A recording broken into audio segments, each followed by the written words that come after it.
¿Alguna vez tú te has preguntado si vas a poder perseverar hasta el fin? Yo me he preguntado eso. ¿Alguna vez tú te has preguntado si al final vas a ser como aquellos que Cristo menciona en la parábola del sembrador, que creen por algún tiempo, pero cuando vienen las pruebas se apartan? O quizás en este momento tú te ves tan estancado en tu vida cristiana que ya perdiste la esperanza de seguir avanzando, de llegar a ser útil para el reino de Dios. Bueno, mi hermano, si esa es tu situación en esta mañana, yo espero que la enseñanza de este pasaje te sea de mucho ánimo y te sea de mucho estímulo. Algunos de los creyentes que recibieron originalmente esta carta, que conocemos como la carta a los Hebreos, estaban exactamente en la misma situación que tú. Eran cristianos, judíos, que estaban siendo presionados e incluso maltratados por sus hermanos de raza para que volvieran a su antigua fe, para que regresaran al judaísmo. Y era tal la presión que algunos ya se habían apartado de la fe y otros parecían estarse deslizando. Es por eso que en la carta a los Hebreos encontramos varias advertencias en contra del pecado de la apostasía. Y niños, esta palabra es extraña para algunos de ustedes, pero apostatar no es otra cosa que apartarse de la fe. Una persona que por un tiempo dice que es cristiana y de repente vuelve al mundo. Eso es apostatar. Y es precisamente en el contexto de una de las advertencias más fuertes de esta carta en contra de la apostasía que se encuentra el texto que vamos a estudiar en la mañana de hoy. De hecho, algunos han concluido erróneamente a la luz de este pasaje que un verdadero cristiano puede perder la salvación y volver otra vez a su estado anterior de incredulidad. Pero mis hermanos, tal cosa es imposible. La escritura es muy clara en el sentido de que solo apostatan de la fe aquellos que parecían ser cristianos, pero que nunca lo fueron realmente. Dice en Primera de Juan capítulo 2, versículo 19, salieron de nosotros, pero no eran de nosotros, porque si hubiesen sido de nosotros, habrían permanecido con nosotros, pero salieron para que se manifestara que no todos son de nosotros. La razón por la que hay tantas advertencias en contra de la apostasía, no solamente en esta carta, sino en todo el Nuevo Testamento, es porque no podemos asumir que todos los que profesan ser cristianos y que son miembros de la iglesia, en verdad son lo que dicen ser. Salieron de nosotros, pero no eran de nosotros.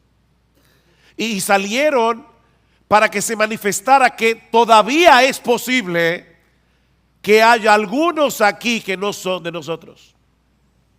Vean el versículo 9 una vez más. Dice el autor de la carta a los Hebreos: pero en cuanto a vosotros, amados, aunque hablemos de esta manera, estamos persuadidos de las cosas que son mejores y que pertenecen a la salvación, porque Dios no es injusto como para olvidarse de vuestra obra y del amor que habéis mostrado hacia su nombre, habiendo servido y sirviendo aún a los santos. Versículo 11, pero deseamos que cada uno de vosotros muestre la misma solicitud hasta el fin. ¿Para qué? Para alcanzar la plena seguridad de la esperanza. Estos hermanos habían dado evidencias de ser verdaderos creyentes, pero el autor quería animarlos a no desmayar, a seguir haciendo lo que estaban haciendo, a mostrar la misma solicitud hasta el fin, y esto por dos razones. La primera es que la perseverancia es la marca por excelencia de la preservación divina. La perseverancia es la marca por excelencia de la preservación divina. Hermanos, déjenme hacerles una pregunta y me van a excusar, pero voy a estar tomando agua toda la prédica.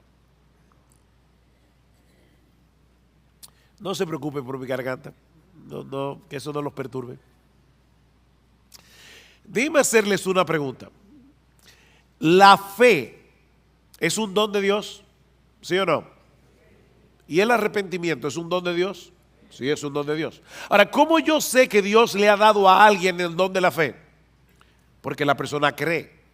¿Cómo yo sé que Dios le ha dado a alguien el don del arrepentimiento? Porque la persona se arrepiente. Bueno, ¿cómo yo sé que Dios está preservando a alguien? Porque esa persona está perseverando. La fe verdadera persevera hasta el fin, como vimos en el texto de Primera de Juan. Pero por otra parte, el autor también quiere ayudar a los verdaderos creyentes de esta iglesia a que puedan experimentar la seguridad de salvación. ¿Lo vieron en el versículo 11?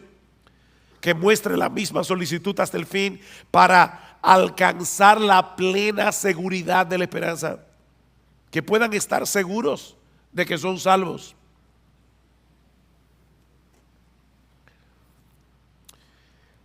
Mis hermanos, se puede ser un verdadero creyente y no tener certeza de que lo eres. La seguridad de salvación no la tienen todos los cristianos. ¿Oyeron eso? O deben ponerlo de otra manera. La inseguridad de salvación no es una prueba de que no somos cristianos. Hay muchos creyentes que van a llegar inseguros al cielo. Y hay muchos impíos que van a llegar seguros al infierno, creyendo que son creyentes. No todo el que me dice Señor, Señor, entrará en el reino de los cielos, sino el que hace la voluntad de mi Padre que está en los cielos. Así que la seguridad de salvación no es necesaria para ser salvo. Sin embargo, cuando un creyente no puede estar seguro de su salvación, no podrá disfrutar plenamente de la bendición de ser salvo. Ni tampoco podrá correr bien la carrera. Noten el versículo 12. Porque yo quiero que ustedes alcancen la plena seguridad de la esperanza, a fin de que no seáis perezosos. El estar seguro te mueve a no ser perezoso. ¿Cómo podremos entonces obtener una plena certeza de nuestra salvación? ¿O cómo vamos a poder seguir avanzando hacia la madurez en nuestras vidas cristianas de tal manera que podamos ser cada vez más útiles para el reino de Dios? En el versículo 12 nos dice dos cosas al respecto. La primera es que debemos seguir siendo diligentes que debemos seguir siendo diligentes en el cuidado de nuestras almas. Debemos ser diligentes en el cuidado de nuestras almas. Versículo 12. A fin de que no seáis perezosos, sino imitadores de los que mediante la fe y la paciencia heredan las promesas, para que no sean perezosos. Y la pereza de la que el autor está hablando aquí es una indisposición para el cumplimiento de nuestros deberes espirituales. Tú debes leer la Biblia, tú debes orar, tú debes venir a la iglesia, debes venir al culto de oración, debes leer buenos libros cristianos, debes tener una comunión edificante con otros hermanos en la fe. Esos son nuestros deberes espirituales, pero el perezoso, aunque lo sabe, no lo hace. Dice Salomón en Proverbios 26:13 que el perezoso siempre encuentra una excusa para dejar de hacer lo que tiene que hacer. El perezoso dice: hay un león en el camino Hay un león en medio de la plaza. Imagínense ustedes, yo quiero salir a trabajar, pero hay un león fuera de la puerta de mi casa. Así que prefiero quedarme aquí seguro. O dice en Proverbios 15:19 que el camino del perezoso es como un seto de espinos. Él tiene un deber que cumplir, pero magnifica de tal manera los obstáculos que tiene por delante que termina dejando el asunto para otro momento.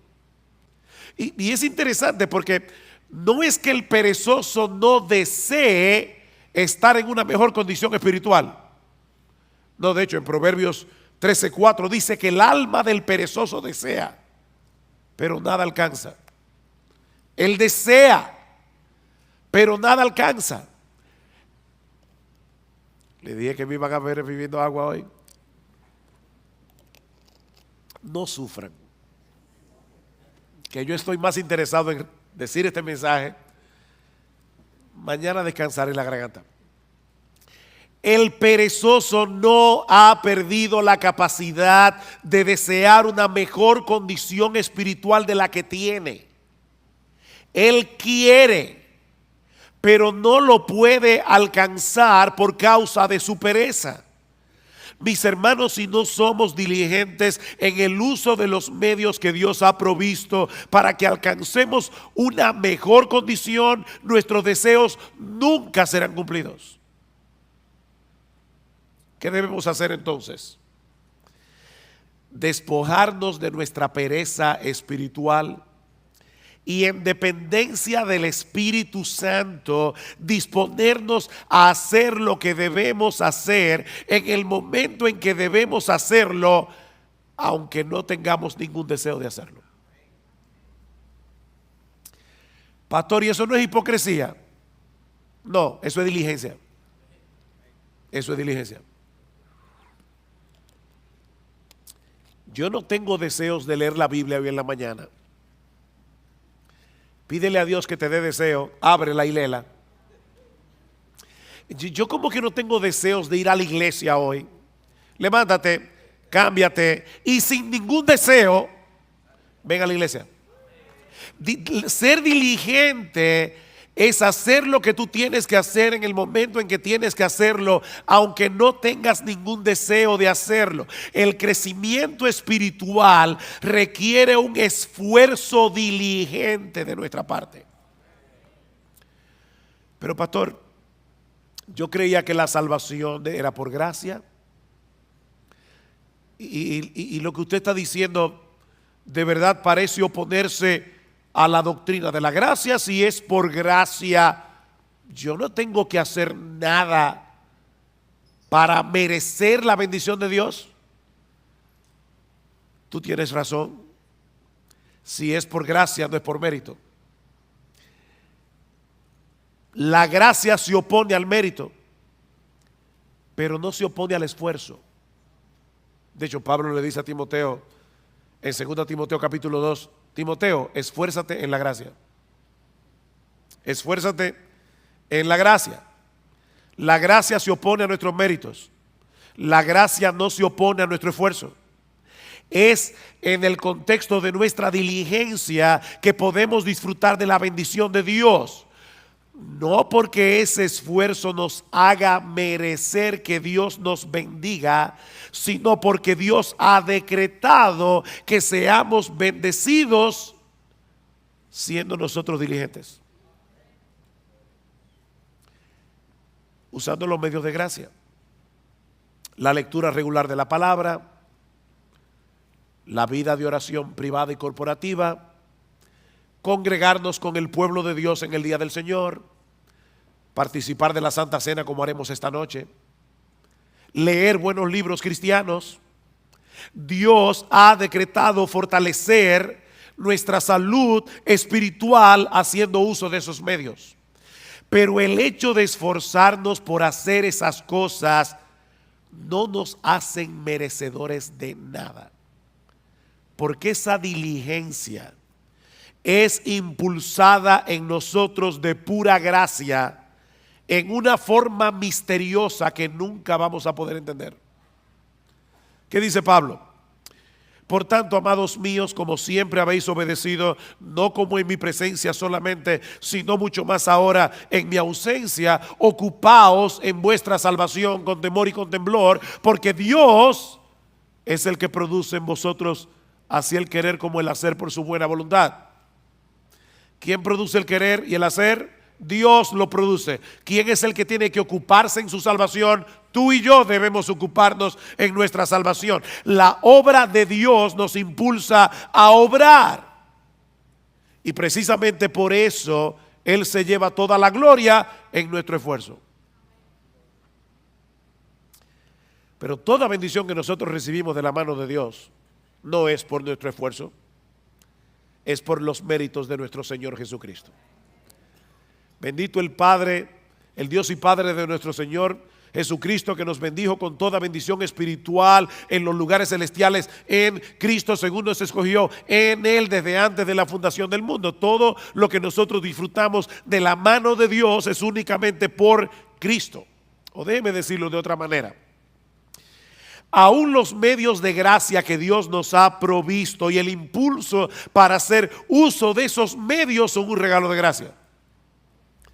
Pero somos tú y yo los que debemos disponernos a hacer lo que tenemos que hacer, no para ganarnos su favor, sino porque ya fuimos favorecidos. Así que no es un asunto de méritos, es un asunto de confianza en Dios. Una confianza que nos mueve a hacer lo que Él dice que debemos hacer para mantener una buena salud espiritual. Déjame hacerte una pregunta. ¿Qué debe hacer un hombre o una mujer para alcanzar una buena calidad de vida? La Biblia dice que yo no puedo añadir a mi estatura un codo por más que me afane. O sea, yo me voy a morir el día que me voy a morir. Por eso alguien decía, come saludable, ve al gimnasio y muérete a pesar de todo. Eso no es lo que tú vas a ver en los gimnasios, pero es una realidad. Ahora, ¿qué debe hacer una persona para tener una buena calidad de vida? Bueno, debe mantener una dieta balanceada, un programa regular de ejercicios físicos, descansar apropiadamente y ese tipo de cosas. Dios ha diseñado nuestros cuerpos para que responda a la dieta, al ejercicio, al descanso. Si yo soy responsable en el cuidado de mi cuerpo, aún así puede ser que me enferme y que me muera antes de cumplir 40 años, pero lo cierto es que esas son las cosas que yo debo hacer en mi responsabilidad para tener una buena calidad de vida. ¿No es así? Si Dios determina otra cosa, amén, pero yo debo ser responsable en darle a mi cuerpo el cuidado que necesita. Ahora, cuando yo hago todo eso, como balanceado, hago ejercicio, descanso, ¿lo hago para merecer la salud? No es un asunto de méritos. Es un asunto de responsabilidad y de confianza en que Dios me dice que lo haga. Si yo estoy enfermo y me tomo la medicina que el médico prescribió, no es para merecer ser sanado, sino porque confío en el médico. ¿No es así? Mi deseo de ser sanado y mi confianza en la capacidad del médico es lo que me hace hacer lo que él me dice. Bueno, hermanos, lo mismo ocurre con nuestra vida espiritual. Pablo dice a Timoteo, ejercítate para la piedad. O como lo traduce la Biblia de las Américas, disciplínate a ti mismo para la piedad. Eso es algo que nadie puede hacer por ti. O sea, no esperes que tú te vas a levantar por la mañana. Wow, qué deseo yo tengo de salir a correr 5 millas. No. A veces los que corren y hacen ejercicio físico no tienen deseo de levantarse, pero ellos lo hacen por responsabilidad. Bueno, tampoco esperes que todas las mañanas tú te vas a levantar con un impulso para leer tu Biblia. No, a veces tú vas a querer seguir durmiendo. Pero debes levantarte como quiera, abrir tu Biblia y leerla. ejercítate para la piedad.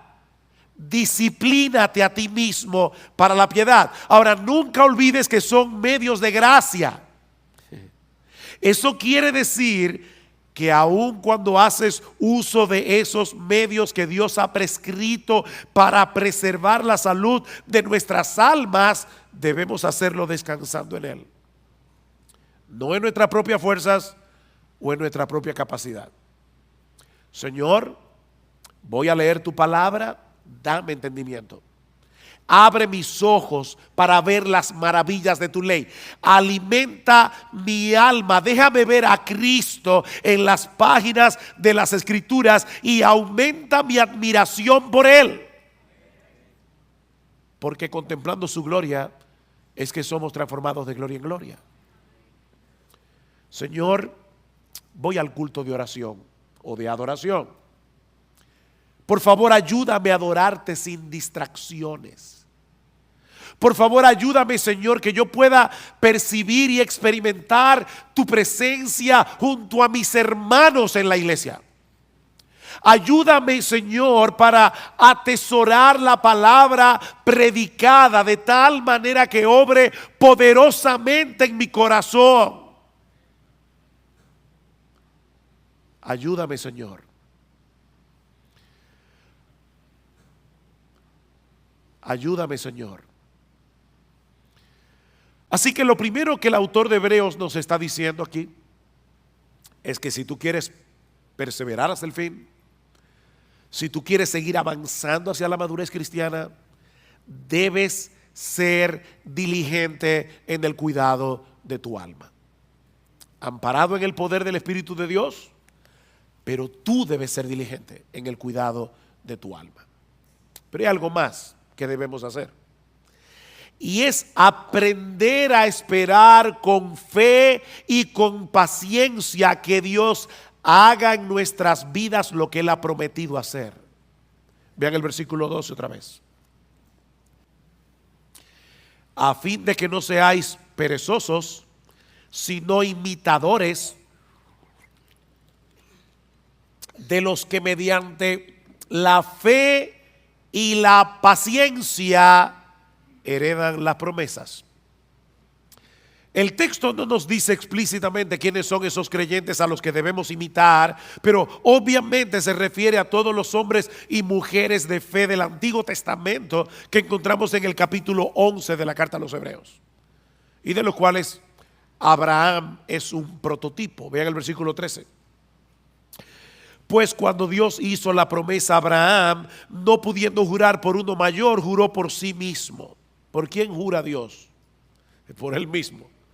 Diciendo, ciertamente te bendeciré y ciertamente te multiplicaré. Y así, habiendo esperado con paciencia, obtuvo la promesa. Habiendo esperado ¿cuántos años? 25 años. Con paciencia. Pero Dios le dio el hijo. La historia de esos hombres, mis hermanos, quedaron registradas en las Escrituras con un propósito didáctico. Dice Romanos 15, porque todo lo que fue escrito en tiempos pasados para nuestra enseñanza se escribió a fin de que por medio de la paciencia y del consuelo de las Escrituras tengamos esperanza. Entonces, un consuelo para ti leer la historia de Abraham y ver que cuando este hombre tenía casi 100 años y Sara 90 y era estéril, esta mujer salió embarazada. ¿Y sabes qué fue lo que le embarazó? La promesa de Dios. Dios lo prometió. Y cuando Dios promete algo, Él lo hará en su tiempo, pero Él lo hará. El Espíritu Santo inspiró a los autores de las Escrituras para que dejaran un registro de las historias de estos hombres y mujeres del pasado que se aferraron a las promesas de Dios con fe y con paciencia, aún en medio de circunstancias muy difíciles. Y Dios quiere que imitemos a esos hombres que supieron esperar paciente y confiadamente en el cumplimiento de las promesas. La fe nos capacita para confiar en el poder y en la buena disposición de Dios para concedernos lo que Él nos ha prometido, pero la paciencia nos permite esperar que Él lo haga en su tiempo, no en el nuestro. Fe y paciencia. Mis hermanos, la clave para perseverar hasta el fin no es creer, es seguir creyendo. No es creer, es seguir creyendo. Es seguir esperando hasta que Dios en su sabiduría haga lo que Él ha decidido hacer en el tiempo en que Él ha decidido hacerlo y en la forma como Él quiere hacerlo. Esta palabra que aparece en nuestro texto y que se traduce como paciencia nos habla de quietud y confianza prolongada en medio de la aflicción. Eso es paciencia. La fe nos lleva a descansar confiados en las promesas de Dios. La paciencia nos permite continuar esperando lo prometido, aunque en medio de las circunstancias en que nos encontremos nos dé la impresión de que Dios se olvidó del asunto. Mira, mi hermano, Dios está más interesado en tu carácter que en tu comodidad. Él quiere llevarte a depender más de Él, a que tú entiendas cuánto lo necesitas. Si tú llamas una vez y no se te abre, y llamas otra vez y no se te abre, y vuelves a llamar y no se te abre, y por eso dejas de llamar, puede ser que todavía tú no hayas entendido cuánto tú necesitas la bendición de Dios. Eso quiere decir que tu fe necesita ser fortalecida. ¿Y sabes cuál es la lagartija que fortalece la fe? Yo no sé cómo le llamarán ese ejercicio en otra parte de América Latina, pero los push-ups, no sé cómo decirle. ¿Sabes cuál es el ejercicio que fortalece la fe? Seguir esperando a la promesa de Dios. Esperar fortalece la fe. Dice en Romanos 8:24 que fuimos salvados en esperanza, pero la esperanza que se ve no es esperanza. Pues, ¿por qué esperar lo que uno ve? O como lo dice en otra versión, ¿quién espera lo que ya tiene? Es en la espera que se fortalece nuestra fe. Aquellos que han sabido unir la fe con la paciencia seguirán llamando y seguirán llamando y seguirán llamando hasta que le abran la puerta.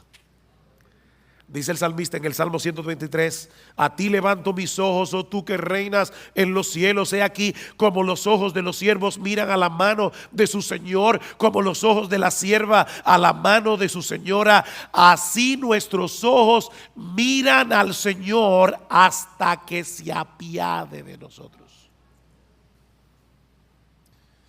¿Por cuánto tiempo? Hasta que se apiade. Salmo 130: espero en el Señor, en Él espera mi alma y en su palabra tengo mi esperanza. Mi alma espera al Señor más que los centinelas a la mañana. Sí, más que los centinelas a la mañana. ¿Te das cuenta, mi hermano, la insistencia de la Biblia en el hecho de esperar? Si no aprendes a esperar, vivirás frustrado. Te vas a frustrar con Dios, porque el horario de Dios casi nunca encaja con nuestras expectativas. Te vas a frustrar.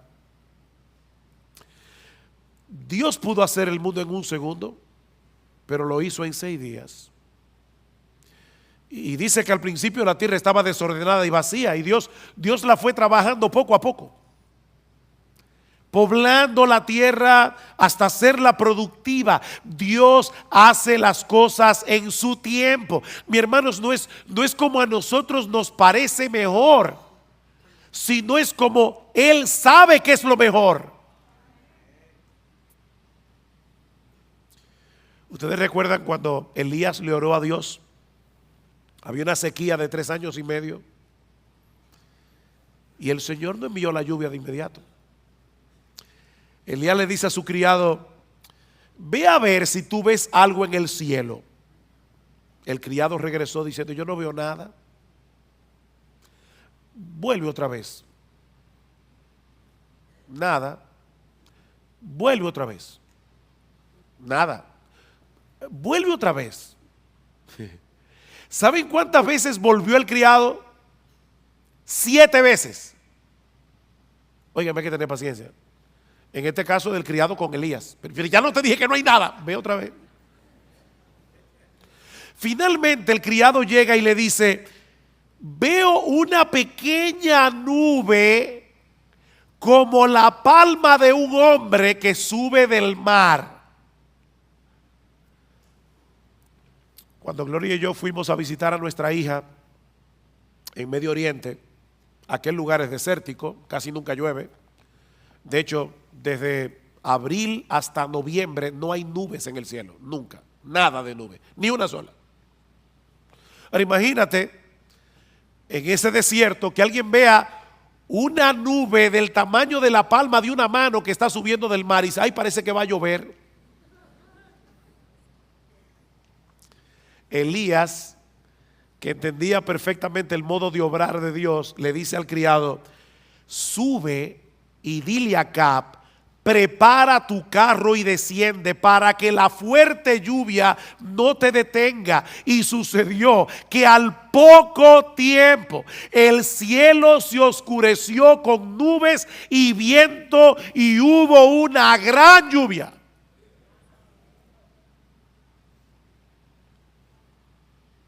Dios tiene su forma de obrar.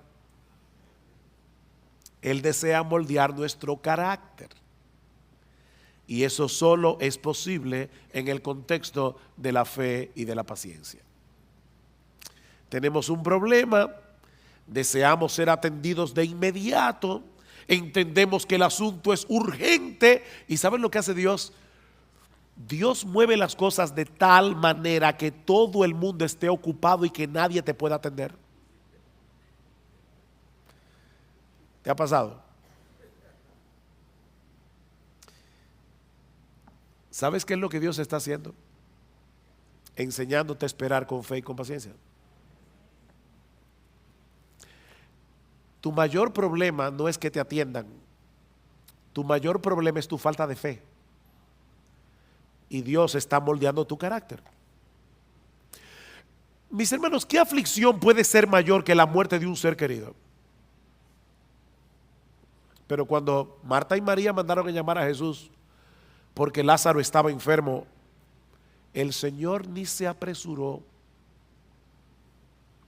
Él esperó pacientemente a que el problema se pusiera peor para mostrar más abundantemente su poder. Lázaro finalmente murió y Cristo lo levantó de los muertos. Y en el proceso le enseñó a Marta y a María a esperar con fe y con paciencia. La hija de Jairo, cuando este hombre acudió a Cristo, su hija aún vivía, pero el Señor otra vez se entretuvo en el camino tratando otro caso, el de la mujer que tenía flujo de sangre. Y ustedes saben lo que sucedió. La niña muere y Cristo de nuevo la levanta de los muertos. Estas historias están en la Biblia, mis hermanos, para enseñarnos algo. Cristo dejó que esa niña muriera para que nosotros aprendiéramos a tener fe y paciencia. A veces va a parecernos que el Señor no nos está haciendo caso. ¿Recuerdan la mujer sirofenicia? Señor, ten misericordia de mí, mi hija está posesa por un demonio, y Cristo ni le escucha. Los apóstoles vienen: por favor, Señor, haz algo. para que esta mujer nos deje tranquilos. No es correcto quitarle el pan de los hijos para dárselo a los perrillos. Yo vine primero a los perdidos de la casa de Israel. Y esta mujer le dice: sí, Señor, pero aún los perrillos comen de las migajas que caen de la mesa de sus amos. Y Cristo le dice: mujer, por causa de tu fe, lo que tú quieres te será hecho. Y dice que su hija fue sanada en aquella misma hora. Esta mujer no desmayó, y por medio de la fe y de la paciencia obtuvo la bendición que deseaba. He aquí entonces, mis hermanos, la metodología divina para seguir avanzando en nuestras vidas cristianas y llegar a experimentar seguridad de salvación. Debemos ser diligentes en el cuidado de nuestras almas y ser imitadores de aquellos que por la fe y la paciencia heredaron las promesas. Dios nos ha dado promesas ciertísimas en su palabra, incluyendo el hecho de que Él ha de guardarnos en Cristo hasta el día en que estemos en su presencia en cuerpos glorificados, contemplando y deleitándonos en su gloria por los siglos de los siglos. Él lo ha prometido y Él lo hará. Mis ovejas oyen mi voz y yo las conozco y me siguen, y yo les doy vida eterna y no perecerán jamás, ni nadie las arrebatará de mi mano. Mi Padre que me las dio es mayor que todos y nadie las puede arrebatar de la mano de mi Padre. Si esperamos en las promesas de Dios con fe y con paciencia, tendremos el combustible necesario para energizar nuestra diligencia en el cuidado de nuestras almas. Recuerden lo que dice el autor de la carta a los Hebreos: deseamos que cada uno de vosotros muestre la misma solicitud hasta el fin. ¿Para qué? Para que tengan seguridad de salvación. ¿Para qué? Para que no seáis perezosos.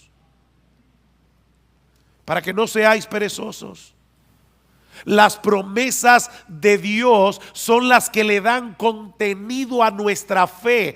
Creer en Dios es confiar en su fidelidad para cumplir lo que Él ha prometido sobre la base de la obra consumada de Cristo a nuestro favor. Eso es lo que el autor de la carta dice más adelante. Versículo 16. Porque los hombres juran por uno mayor que ellos mismos. ¿No es así? Hay gente que jura por Dios. ¿Y por quién jura Dios? Los hombres juran por uno mayor que ellos mismos, y para ellos un juramento dado como confirmación es el fin de toda discusión. Por lo cual Dios, deseando mostrar más plenamente a los herederos de la promesa la inmutabilidad de su propósito, interpuso un juramento. Dios juró por sí mismo,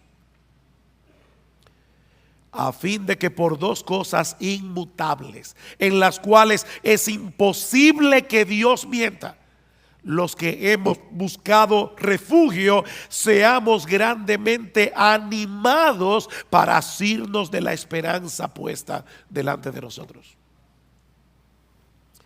Seamos fuertemente, grandemente animados, la cual tenemos como ancla del alma, una esperanza segura y firme, y que penetra hasta detrás del velo, donde Jesús entró por nosotros como precursor.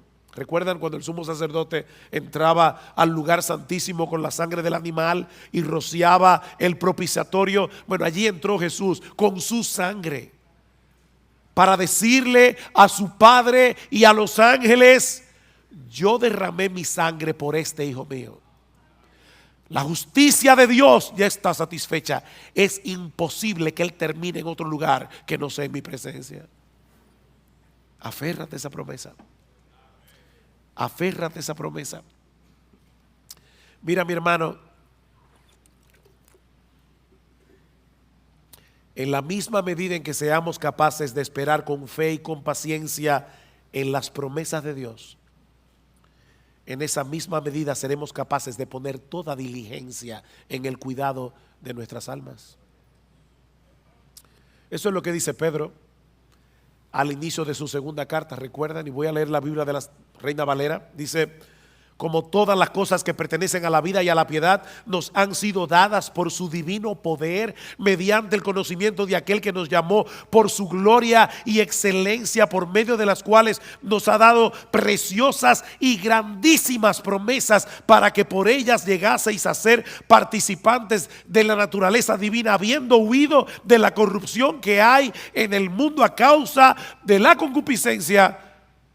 Por esto mismo poned toda diligencia en añadir a vuestra fe virtud, a la virtud conocimiento, etcétera, etcétera. Este es un texto muy denso, pero mis hermanos, lo que Pedro está diciendo es básicamente esto: todo lo que tú necesitas para tu vida cristiana, todo lo que tú necesitas para seguir avanzando hacia la piedad, ya Dios te lo dio por su divino poder. Eso es parte del paquete de la salvación. No nos falta absolutamente nada para nuestra vida cristiana y para la piedad. Ya lo tienes por su divino poder. Ahora, ¿cómo fue que Dios nos concedió todo lo que necesitamos para la vida y para la piedad? Mediante el conocimiento de aquel que nos llamó por su gloria y excelencia. ¿No le suena raro eso? Aquel que nos llamó por su gloria y excelencia. ¿Cómo Dios llama por su gloria y excelencia? Muy fácil. Dios abrió los ojos de nuestro entendimiento para que pudiéramos ser capaces de ver con deleite la gloria y las excelencias de Jesús. Lo que lo hacen a Él el ser más hermoso, el ser más deleitoso de todo el universo. Y de esa manera Dios nos atrajo a Jesús por su gloria y excelencia.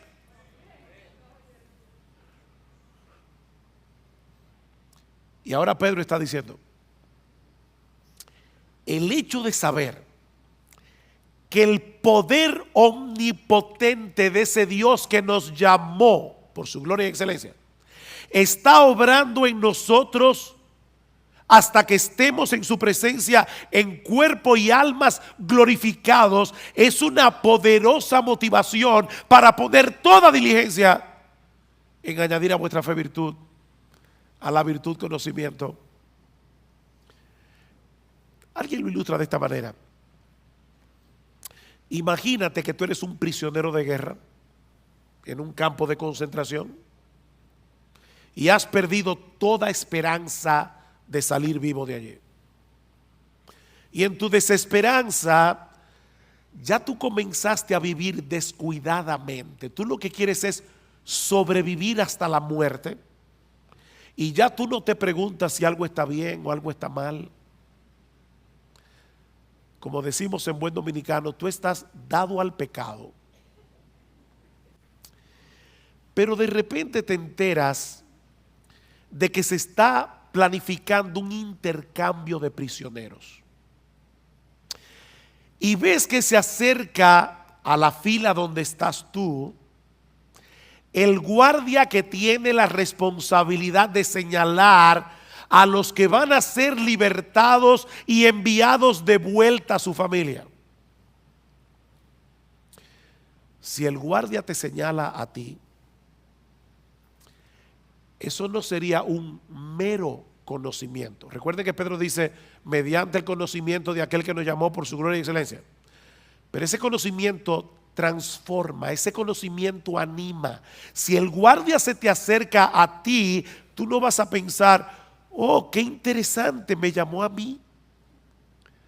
No, mi hermano, en ese momento el poder de la esperanza va a energizar todo tu cuerpo y tu alma, porque sabes que has sido llamado para ser de nuevo un hombre libre. Bueno, eso es precisamente lo que Pedro nos está diciendo aquí. El hecho de saber que el Dios de gloria se nos ha acercado y nos ha dicho: tú que estás allí, ven, yo te mostraré mi gloria y te daré una vida eterna glorificada para disfrutarla. Esa es una esperanza que energiza nuestra diligencia para seguir avanzando en el camino de la piedad. De ahí lo que sigue diciendo Pedro: como ustedes tienen esas preciosas y grandísimas promesas, vosotros también, poniendo toda diligencia por esto mismo, añadid a vuestra fe virtud, a la virtud conocimiento, al conocimiento dominio propio, al dominio propio paciencia, a la paciencia piedad, a la piedad afecto fraternal y al afecto fraternal amor. ¿Se dan cuenta? Este texto concluye como comienza Hebreos 6. Pedro lo pone al revés. Esperar con fe y con paciencia en las promesas de Dios es lo que nos hace diligentes para añadir a la fe virtud, a la virtud conocimiento y así sucesivamente. Mis hermanos, no hay forma de avanzar sin esperanza. Y la esperanza se alimenta de las promesas de Dios. Solo si aprendemos a esperar en ellas con fe y con paciencia. Promesas, esperanza, fe y paciencia. Y ahora yo te pregunto: ¿qué tanto tú estás alimentando tu esperanza con las promesas de la palabra de Dios? ¿Qué tan a menudo tú traes esas promesas a tu mente, sobre todo cuando estás en medio del dolor y de la aflicción? ¿Cuándo fue la última vez que de la aflicción? ¿Cuándo fue la última vez que en una forma consciente tú meditaste en una promesa de las Escrituras hasta que la paz y la quietud trajeran descanso a tu alma?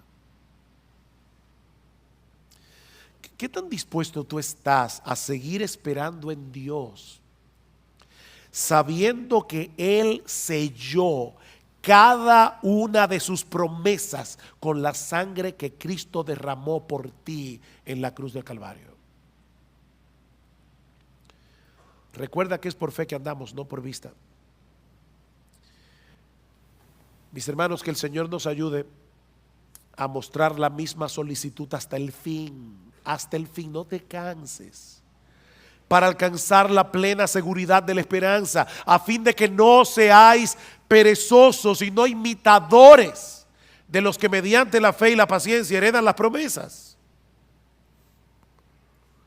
Y si acaso a lo largo de este mensaje te has dado cuenta que has estado siendo perezoso en el cuidado de tu alma, que la desesperanza había arropado tu corazón y te había llevado a descuidar los medios de gracia, mi hermano, no te quedes allí postrado lamentando tu pecado. Si confesamos nuestros pecados, Él es fiel y justo para perdonar nuestros pecados y limpiarnos de toda maldad. Señor, perdóname, yo he estado descuidando la lectura de tu palabra, yo he estado descuidando la oración. Perdóname, Señor, he estado descuidando el venir a la iglesia, he estado descuidando participar de tu cena. Perdóname, Señor, porque no he estado cultivando el hábito apropiado de lectura. Perdóname, Señor, porque no he estado teniendo comunión edificante con mis hermanos en la iglesia. Perdóname, y después que le pidas perdón, aprópiate por fe de ese perdón. El perdón no se siente. El perdón se cree. Muchas veces nosotros pedimos perdón por nuestros pecados y no nos sentimos perdonados. La pregunta es: ¿en qué tú vas a creer? ¿En los sentimientos de tu corazón o en las promesas de Dios? Si confesamos nuestros pecados, Él es fiel y Él es justo para perdonar nuestros pecados, para limpiarnos de toda maldad. Así que ve a Dios, pídele perdón, Apropiate por fe de ese perdón y, como dice luego la carta a los Hebreos, levanta las manos caídas, levanta las rodillas paralizadas y haced sendas derechas para vuestros pies, para que lo cojo no se salga del camino, sino que sea sanado. Y finalizo con esta palabra de bendición de la misma carta a los Hebreos.